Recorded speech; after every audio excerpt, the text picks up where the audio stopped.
Ikoranabuhanga rikomeje gutera imbere ku isi ndetse n'u Rwanda ntirwasigaye inyuma. Muri Kigali Restaurant One Love Cafe yatangiye gukoresha robo ebyiri zitwa Moro na Umoja zakira abakiriya zikabagezaho ibyo batumije. Izi robo zifasha koroshya serivisi, kwamamaza no gususurutsa abakiriya, ariko ntizasimbura abakozi bose kuko hari imirimo igikenera abantu. U Rwanda rukomeje guteza imbere ikoranabuhanga rya AI n'amarobo, rufite intego yo kongera umusaruro w'ubukungu no guhanga imirimo mishya. Nubwo izi robo zihenze kuko zimwe zishobora kugura kuva kuri miliyoni 10 kugeza kuri miliyoni 50 y'amafaranga y'u Rwanda.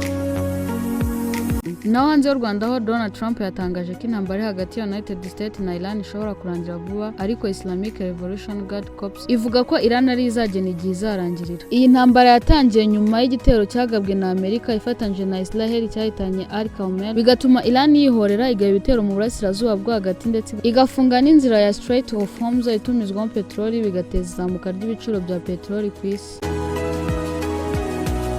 Umuhanzi Tom Close yatangaje ko akiri umwana yakundaga cyane Paul Kagame, avuga ko yigeze no kumwandikira ibaruwa akayihama mu akayimushyira. Ibi yabivuze mu kiganiro cyabereye muri City Right Foursquare Church aho yari kumwe na Israel Mbonyi, anasobanura ko kandi inzozi ze zari ugukora umuziki kugeza Perezida Kagame amumenye.